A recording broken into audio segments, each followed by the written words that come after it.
does the body rule the mind, or does the mind rule the body? That question was posed by the singer-songwriter Morrissey of the rock group The Smiths. And it's the question we're going to explore today. Welcome, I'm Barry Kibrick. For years, we've heard that it's always been mind over matter. But with recent knowledge, the body may be taking the lead, or there may not even be a duality between the two. The quest to find out will be fascinating in any case, even if it's never solved. Between the Lines with Barry Kibrick is made possible in part by the following contributors.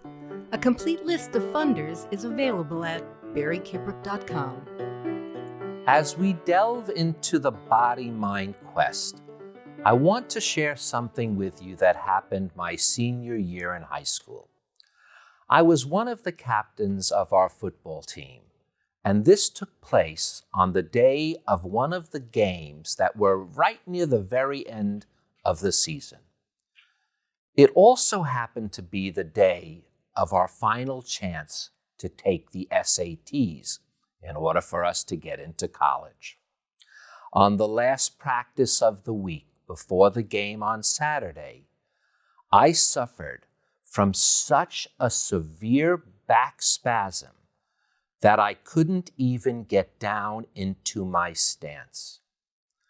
The coach insisted I go home, take a hot shower, and lay down so I could be ready for the game. The game, due to everyone in the state taking the SATs in the morning after, was scheduled for later in the day, and we all were sure I'd be fine by then. I woke up that morning, and my back, it wasn't perfect, but I was nowhere in as much pain as the day before. Like most of the players on the team, we went to take our SATs and then headed to the locker room to get ready for the game. By the time the game started, I still had back pain, but the game was a big one, and it wasn't going to stop me from playing. Now, I played all 4 years in high school and never suffered any injury but a small nick in my ankle from an opposing player's cleat. As we began the second quarter of the game, my back was really beginning to loosen up, and I was feeling good. I played offensive and defensive tackle, but I was also the shotgun center for field goals and punts. And as we neared the end of the second quarter, we had to punt the ball. And I perfectly snapped it back to the kicker and began to run down to help cover the punt and squared up against the runner, preparing to make a great tackle. I had him completely in my grasp, but I was bringing him down, and as I was doing it, his teammate clipped me from the side and put his helmet through my knee.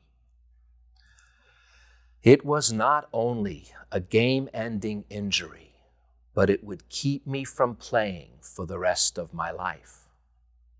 And I had 2 scholarships pending, but that dream was over. Now, when I look back at it years later, it was one of the greatest things that could have happened, because although I was a pretty good high school player, I really didn't have the desire to play in college, nor did I remotely have the desire or the talent to go any further. But something interesting happened. About 10 to 15 years later, when I was telling this story to my wife, something clicked in my mind. Was my body the day before my SATs and a big game trying to tell me something? Did it know something that my mind didn't know? For a long time, I pondered this situation and began to realize, once I made this realization, that I could detect it happening over and over again. Then, just a few years ago, a book came into my office. It was by a man named Stephen Siskold, and what it was called was What's Your Body Telling You? I knew I had to have him on the show and delve deeply into this issue. He thought it would be a good idea, and we've been very friendly ever since his appearance. And the words that deeply caught my attention was when he said this: your body is your brilliant ally. It has its own intelligence, a natural grasp of the deeper truth that your mind alone can never comprehend. Wow! Not only did I feel validated, but I began to uncover many other prominent physicians and thinkers beginning to talk about how your body is always ready to give you the most reliable information. And Stephen said it also is able to reveal the best decisions to make. Now let me share with you why so many are now taking this approach and why you need to begin listening to your body. By no means ignoring your mind, but by paying close attention to the signals your body sends you every moment of your life, you will become even more in tune with your mind. Now, the first reason most are now becoming aware of this process is almost too obvious to not have realized it sooner. And I'll bet if you read enough works by everyone from Socrates to Da Vinci, or from Cicero to Newton, you'll find out that this actually has been in our human consciousness for much longer than I did at first. But sometimes, even the ancients, when they are aware of it, it's important for our moderns to have it reinforced. So this obvious reason is really quite simple to understand. The cells in our body are much older in the historical order than the cells in our brain, especially in the most thinking part of our brain, the frontal lobe. In evolutionary terms, when we broke off from our common ancestor and formed the humanoid lineage, even before our brains were fully developed as they became, the cells in the body go back millions of years. They have literally millions of years more experience in knowing what they know than the cells that make up our brains do. It was further reinforced by another guest on my show, the renowned physicist Leonard Mlodinow, co-author with Stephen Hawking of The Grand Design, and author of many books about physics and the world around us.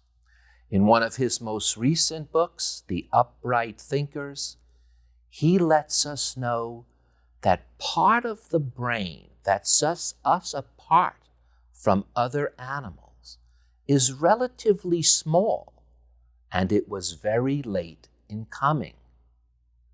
Now, don't get me wrong. Our brains, and especially our frontal lobe, has compensated quite well. And with that frontal lobe of ours in full swing, it has powers that are awesome. That's why, as we look further into this, we'll see that there really is a dual connection that we need to pay attention to. But again, I want to go a bit more into about paying attention to our bodies, and to paraphrase Steven Siskel, what our bodies are telling us and why we must listen. For he does alert us to the fact that once we become removed from our bodily experience, it becomes easier to ignore the physical or emotional signals. In fact, the more we realize this, the more we can utilize our bodies by listening to its signals, and the more we can care for ourselves and even improve the way we think. Let me give you a classic example. You wake up and you can tell, you feel it. You're coming down with something. Maybe it's a common cold, maybe a queasiness in your stomach. For some people, I've seen them go to work even with the flu. Now, at first, it seems like a brave act. I'm not going to let some ache or pain stop me from anything. Remember my back spasms? I wasn't going to let it stop me from playing in that game. Now, I'm going to continue with my day no matter what we say. Now, sometimes that may be the right decision. Only you really truly know your body. But for most cases, you really need to heed that little message. Your body is telling you that something's wrong. And if you can act on it right away, you'll be in a much, much better situation. For example, instead of going into work, of course, that's only if you have the option.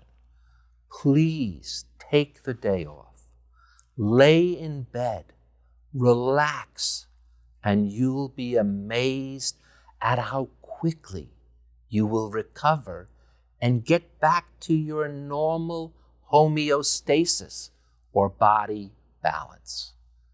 Again, I'm aware that sometimes, under certain circumstances, you may have no choice. But when you do and continue to ignore your body's signal, you are asking for trouble. And you're not helping your coworkers either.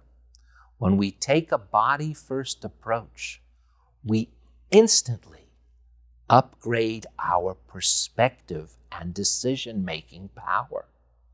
And you don't get the rest of your office sick either. So in a way, it's really not a selfish act, but a selfless act. Remember, the body holds a record of everything. Identifying our patterns gives us the choice to use them and even to change them.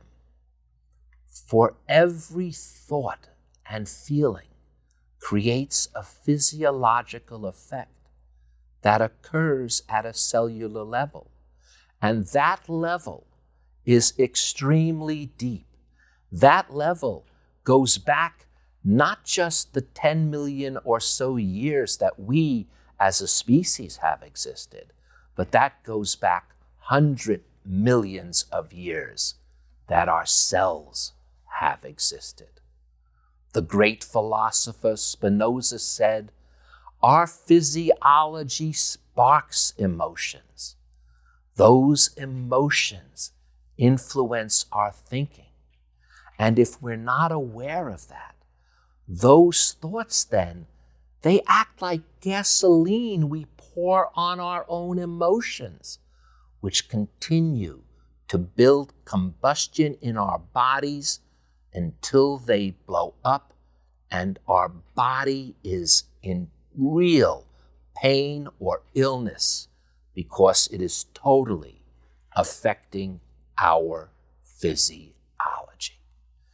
And this can keep going on in a vicious cycle if we do not listen to our body and only pay attention to our mind.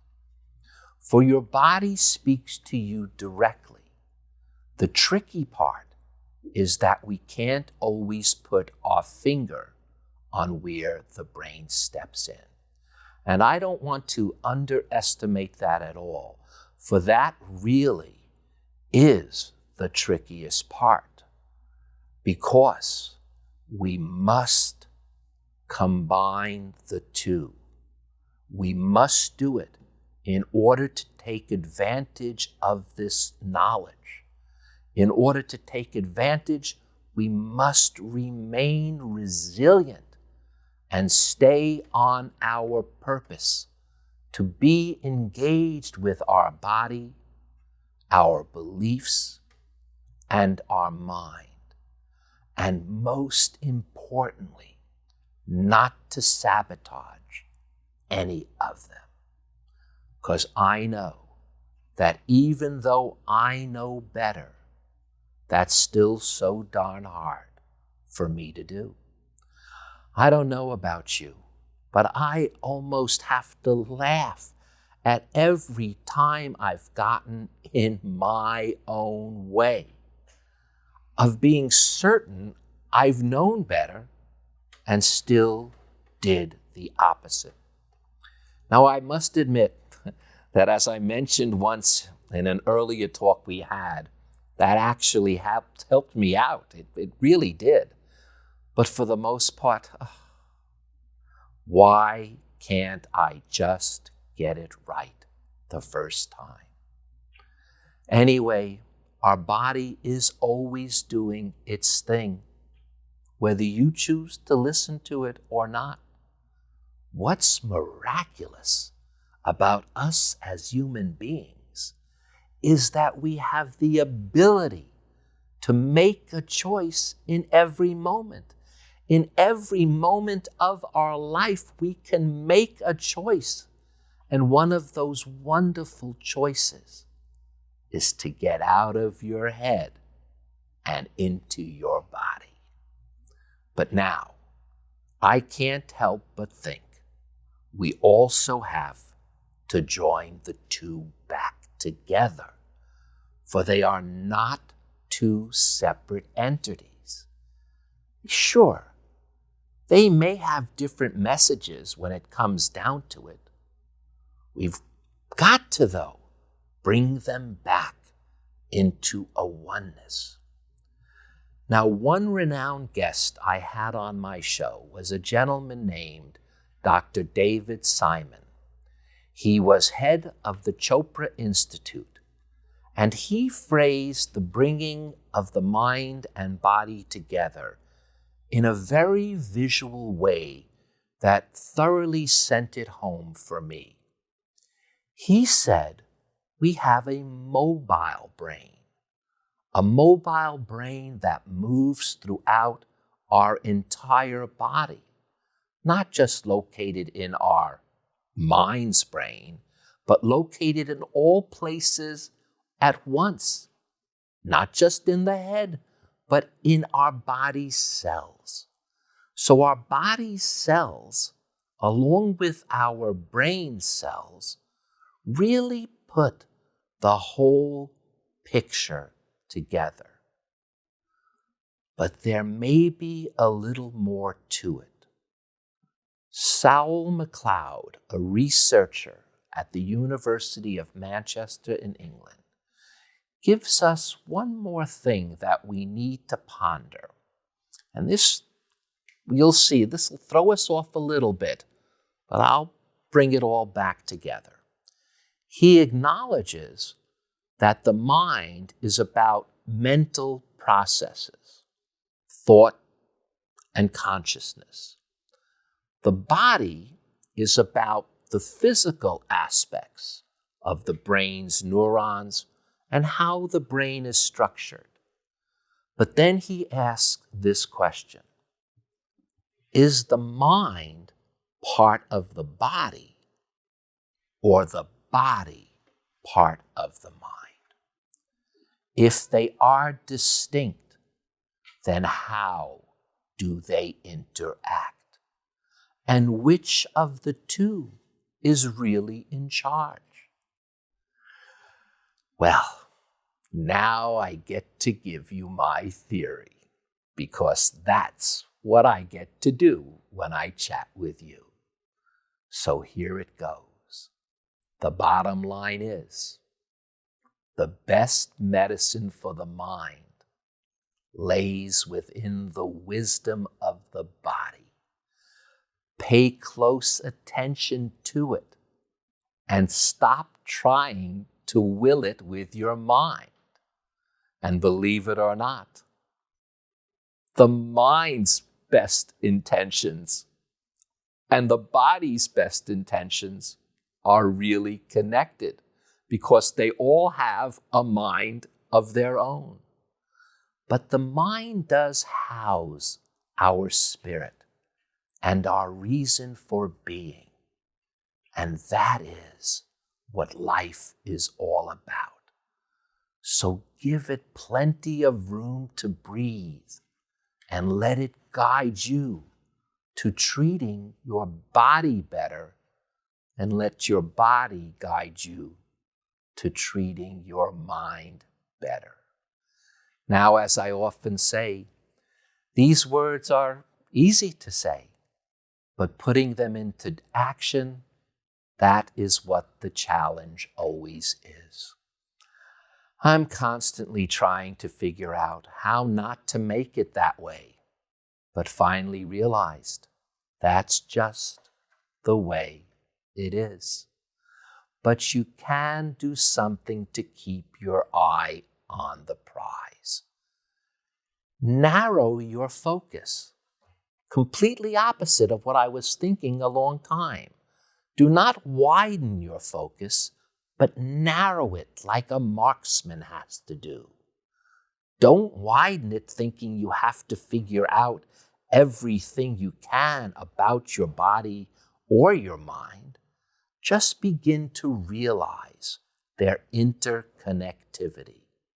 Begin to pay closer attention to them both, without it becoming an overwhelming experience. The goal, after all, is not to understand it all, for that's impossible.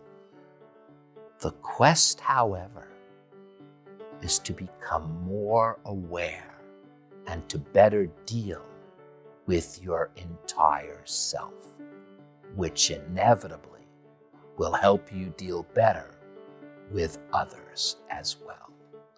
And when it comes to body over mind or mind over body, you know what the third line in that Smith song by Morrissey, which is what I started this talk, was? It was simply this: I don't know. All you really can do and want to do is to narrow the gap between finding balance in your own mind and body. Even the slightest narrowing of that gap will be a huge change in how you feel in body and in mind. As the world-renowned Dr. Eva Selab says these are her words, and they are so beautifully put together. In mind-body medicine, the mind and body are not seen as separately functioning entities, but as one functioning unit. The mind and emotions are viewed as influencing the body, and the body, in turn, influences the mind and emotions. I'm Barry Kibrick. Mind your body, and your body will mind your brain. If you'd like to see some additional episodes, listen to my podcast, and connect with me personally, just visit my website at barrykibrick.com. So until we meet again, as always, common sense is truly the best guide we have to our mind and our body. The only real issue we have to deal with is making common sense more common than it appears to be. Till next time. Between the Lines with Barry Kibrick is made possible in part by the following contributors. A complete list of funders is available at barrykibrick.com.